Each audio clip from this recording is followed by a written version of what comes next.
So Classroom of the Elite Season 2 is finally airing, and as you may have heard one way or another, the anime is not going to be exactly like how it is in the light novel or manga. For example, this scene in the Planet Exam arc, you know that Ayano teases Kuruizawa a little bit more in the light novel than he does in the anime. And so far it seems like they're just censoring the anime a bit more so it seems more watchable in front of a larger audience. But that's not the only changes they decided to incorporate into the anime. This video is dedicated to talking about Volume 4.5, a series of short stories from their summer vacation that seem to be important in setting up the future plot and understanding greater the character dynamics in Season 2. Now I'm not going to tell you the full story of what happens word for word from the light novel, but if you are interested in that sort of content, the YouTuber Satisfy has made an hour-long video to explain the contents of Volume 4.5. This video I'm just going to summarize everything so you have a better understanding in the upcoming arcs. So these stories take place in between the Planet Exam arc and the Sports Festival arc. The first story I'm going to explain is the Katsuragi story. Pretty much in the story, Katsuragi is trying to give a gift to his sister because his sister is in a hospital outside of the school. Of course, students don't have contact to the outside world and can't exactly send or receive gifts from outside the school. Now, Katsuragi is Katsuragi's sister's only caretaker, so he really does want to send this gift badly. And that's where Ayano steps in. He pretty much tries to get this plan with student council,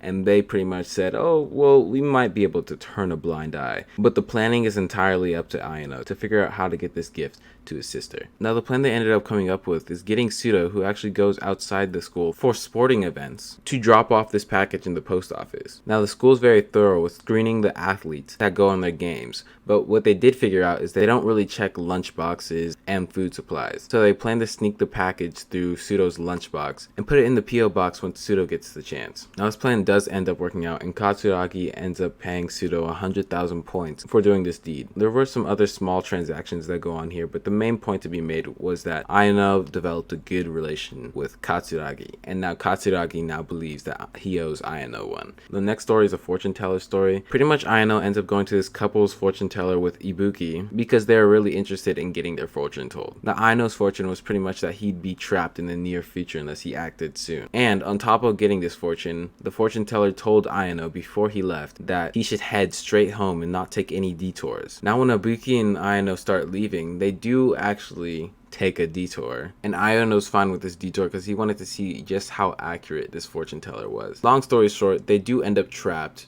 in an elevator because the power went out, and it was a burning hot summer's day, so they start sweating really quick, and coincidentally their phones were at a very low percent of power, so Ayano was only able to make one call before his phone battery ran out. He ended up calling Katsuragi to help him get out the elevator. Ayano and Ibuki end up spending a good amount of time trapped in that elevator, but of course Katsuragi does end up coming to the rescue and having some maintenance fix that elevator. Ayano thanks Katsuragi and believes that that was his favor that he called in from helping him out earlier. But Katsuragi clarifies that they're pretty much on good terms and he'll help Ayano out with anything that's not class related. Now, the next short story I'm going to call Water Bottle. Water Bottle starts off with Horikita calling Ayano twice but not saying anything after he picks up the phone. Ayano then goes over to Horikita's room, and to his surprise, Horikita's hand was stuck in a water bottle. She needed water to help get her hand unstuck from the water bottle, and of course she was too dignified to ask anyone for help other than Ayano. In this story, they pretty much just go around the school looking for help and avoiding some classmates because Horikita doesn't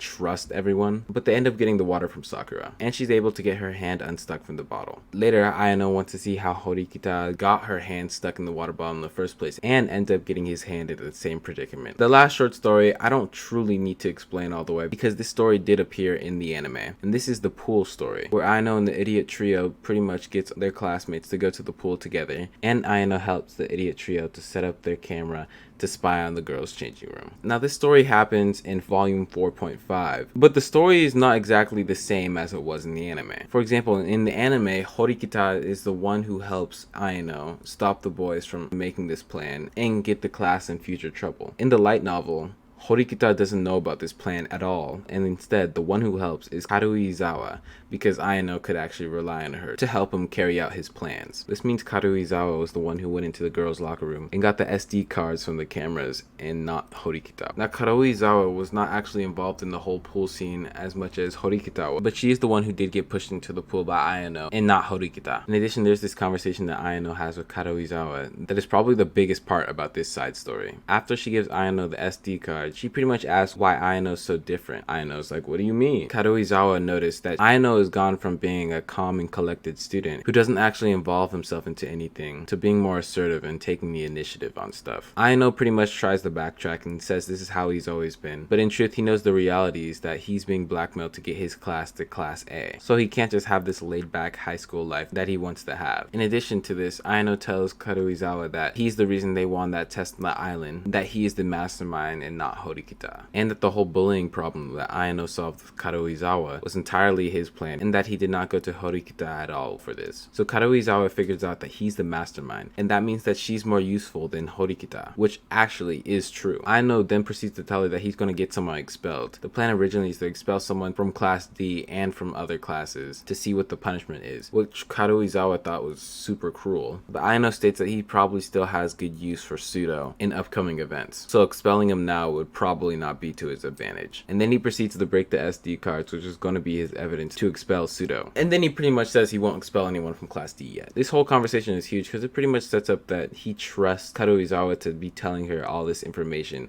that he wouldn't even tell to Horikita. So she has more insight to the type of person Ayano is, and she's probably going to be of good use to him in the near future. If you liked the video, please be sure to drop a like or sub. I am going to be reacting to the entirety of season 2, so join me in the journey of these mind games, and be sure to watch those reaction videos if you want to support the channel. That being said, I'll see you guys in the next one.